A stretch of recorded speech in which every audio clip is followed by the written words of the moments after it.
돈보다 더 무서운 게 있습니다. 연금 300 받는 남자의 고백. 연금 300이면 뭐가 부족해요? 그걸로 충분히 잘 살 수 있지 않나요? 사람들은 쉽게 그렇게 말합니다. 사실 저도 그렇게 생각했어요. 매달 300씩 꼬박꼬박 들어오는 돈, 큰 병만 없으면 최소한 굶진 않겠지. 그렇게 믿었죠. 그런데 막상 은퇴하고 나서 시간이 흐르니까 그게 전부가 아니라는 걸 뼈저리게 느낍니다. 오히려 그 돈이 아니라 그 이후의 시간과 관계가 더 무서웠어요. 아무도 말해주지 않더라고요. 은퇴 후엔 돈보다 더 무서운 게 기다리고 있다는 걸. 전직 경찰이던 김성재 가명씨 올해 65세입니다. 30년 넘게 현장에서 뛰셨고 몸이 부서질 정도로 고생했어요. 국민을 지킨다는 자부심 하나로 버텨온 세월이죠. 그런데 퇴직하고 나서 그 강한 사람이 처음으로 나 요즘 조금 무서워라고 했습니다. 그가 말한 무서움의 정체는 고립, 허무, 그리고 무의미함이었습니다. 돈보다 더 무서운 건 혼자 남는 느낌이더라고요. 김 씨는 매달 300만 원의 공무원 연금을 받습니다. 적지는 않죠. 서울 외곽에 있는 자가 아파트에 거주하고 있고 큰 빚도 없어요. 자녀는 장성했고 손주들도 종종 봅니다. 겉보기엔 노후 준비 잘한 사람으로 보이지만 그는 낮 2시쯤 멍하니 텔레비전 앞에 앉아 있습니다.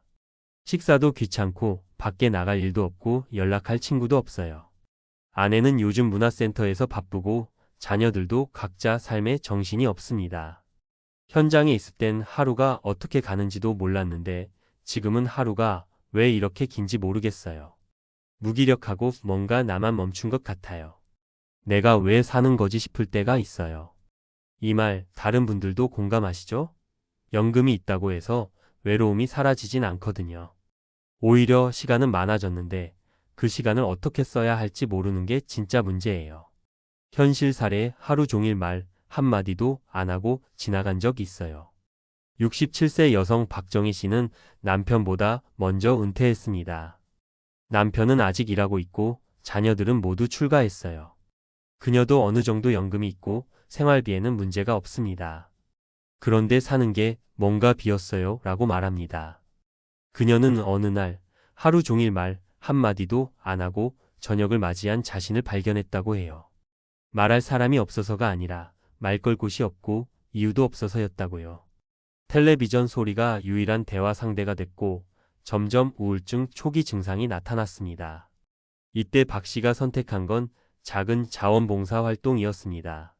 근처 복지관에서 반찬 나눔을 하며 조금씩 다시 사람을 만나기 시작했고 하루에 단 1시간만 밖에 나가도 삶의 흐름이 바뀌더랍니다. 누군가 내 이름을 불러주는 그 순간이 그렇게 소중한 줄 몰랐어요. 라는 말이 참 뭉클했죠. 현실 사례 돈보다 일의 의미가 더 그리웠습니다.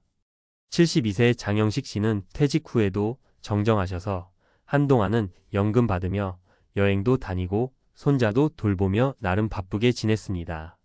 그런데 3년쯤 지나자 슬슬 빈 시간이 다시 늘어나기 시작했어요. 친구들도 건강이 안 좋아지고 아내는 종교 활동으로 바쁘고 자녀들도 거의 연락이 뜸해졌죠. 그때 깨달았어요. 난 사람이랑 부딪히는 게 익숙한 사람이었구나. 뭔가 내 손으로 해내는 일이 있어야 살 맛이 나더라고요. 그래서 그는 시청이 운영하는 노인 일자리 사업에 참여했습니다. 도서관 도우미, 공원 환경 정비 등 작은 일이었지만 매일 나갈 이유가 생겼고 다른 사람들과 함께 움직이는 즐거움이 생겼다고 해요. 돈은 얼마 안 돼요. 그런데 이게 돈보다 더 값지더라고요. 내가 아직 쓸모 있다는 느낌, 그게 제일 큰 연금이에요. 현실 사례 남편은 연금만 믿었지만 나는 준비했어요.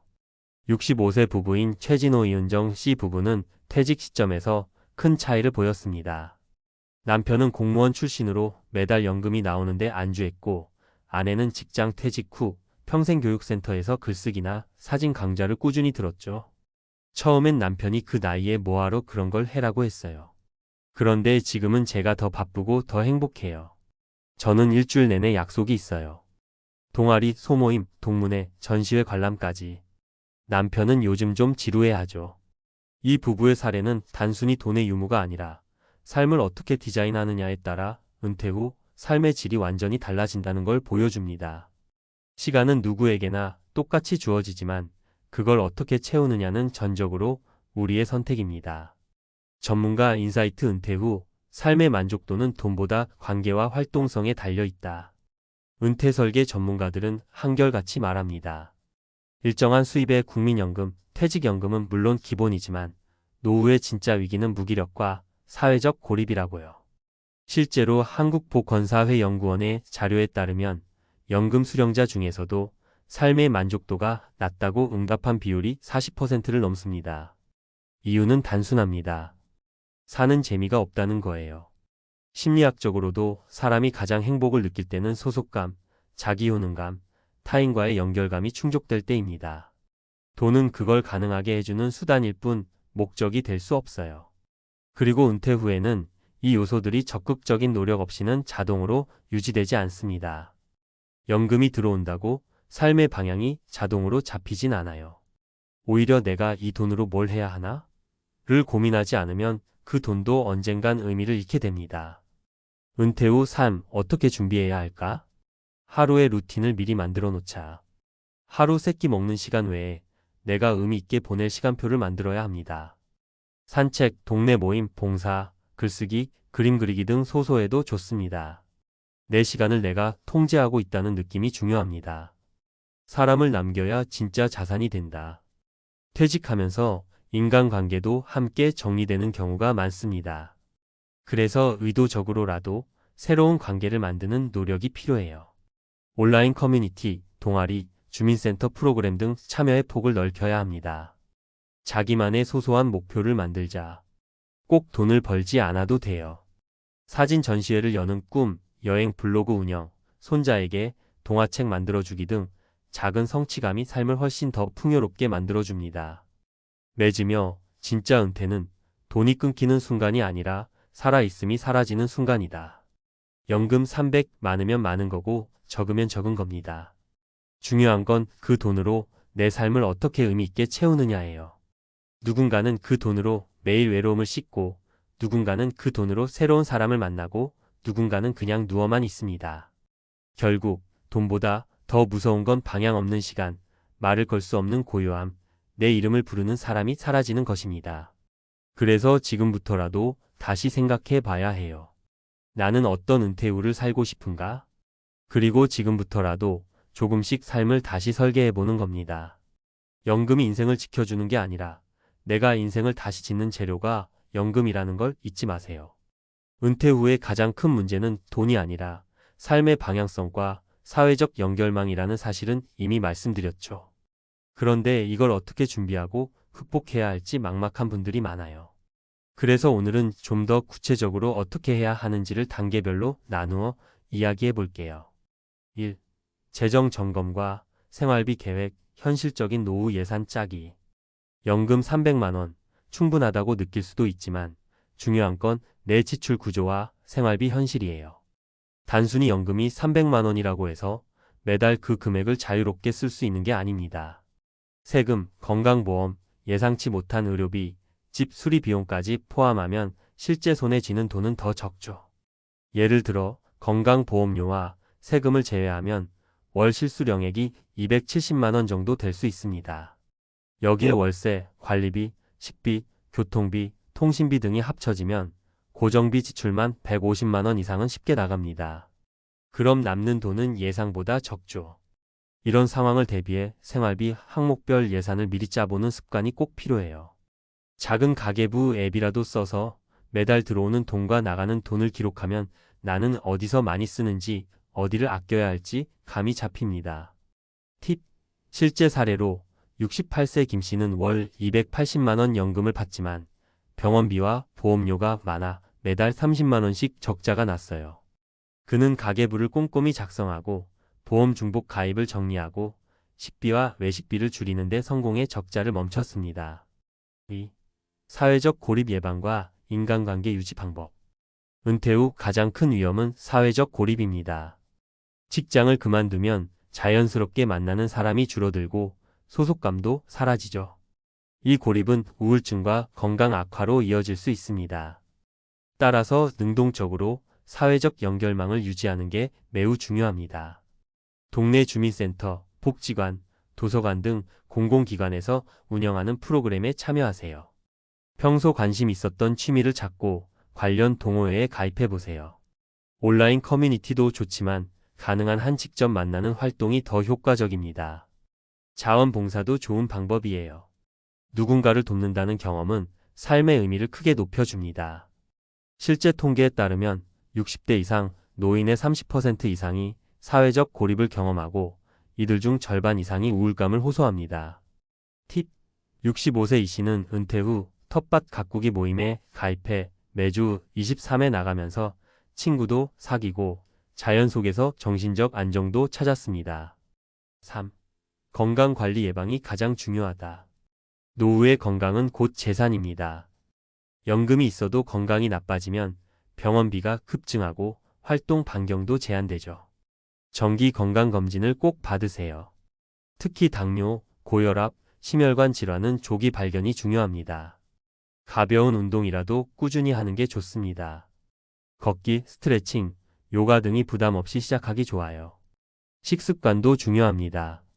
채소 위주로 균형 잡힌 식단을 유지하고 과음이나 폭식은 피하세요. 사례로 70세 최 씨는 은퇴 후 건강검진에서 조기 당뇨를 발견해 식단 조절과 약 복용을 시작했고 건강 악화를 막아 지금도 꾸준히 산책하며 활동적인 생활을 유지하고 있습니다. 4. 정신적 만족과 의미 있는 활동 찾기. 돈보다 무서운 고독감을 이겨내려면 내가 가치 있다고 느끼는 활동을 찾는 게 중요해요. 봉사활동, 지역 행사 참여, 취미 공부 등 내가 하고 싶은 일 또는 남을 돕는 일을 찾아보세요. 작게는 동네 산책, 반려동물과 시간 보내기, 책 읽기, 일기 쓰기부터 시작해도 좋습니다. 자기만의 프로젝트를 만들어 성취감을 느끼는 게 큰 힘이 됩니다. 팁: 66세 박 씨는 은퇴 후 사진 동호회에 가입해 매주 사진 찍으러 다니고 SNS에 올리면서 활력을 되찾았습니다. 이 취미가 결국 작은 전시회 개최로 이어져 보람도 느끼고 있습니다. 5. 재취업 또는 노년 창업에 대한 현실적 접근.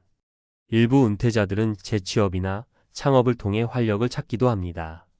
그러나 준비 없이 시작하면 큰 부담과 스트레스가 될 수 있어 신중한 접근이 필요해요. 공공기관의 노인 일자리 사업이나 사회공헌형 일자리에 참여하는 걸 먼저 고려하세요. 적은 보수라도 안정적인 활동이 가능하니까요. 창업은 소자본, 소규모로 시작하고 기존 경험을 살릴 수 있는 분야를 선택하는 게 실패 확률을 줄입니다.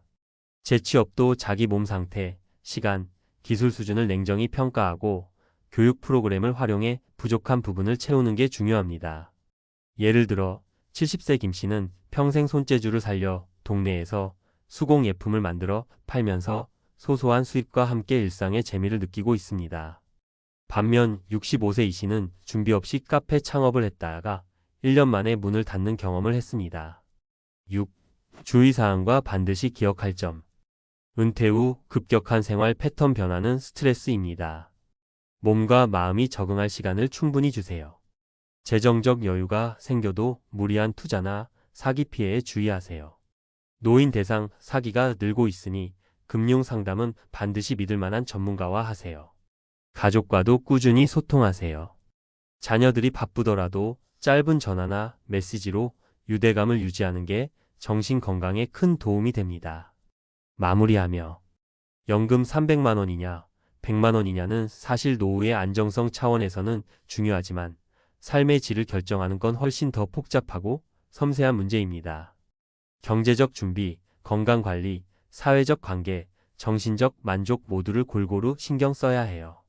지금 이 순간부터 내 노후를 어떻게 보낼지 구체적으로 계획하고 행동으로 옮기면 그 어떤 두려움도 이겨낼 수 있습니다. 돈보다 무서운 고독과 무기력함에서 벗어나 다시 삶의 주인공으로 설 수 있는 길 멀지 않았습니다.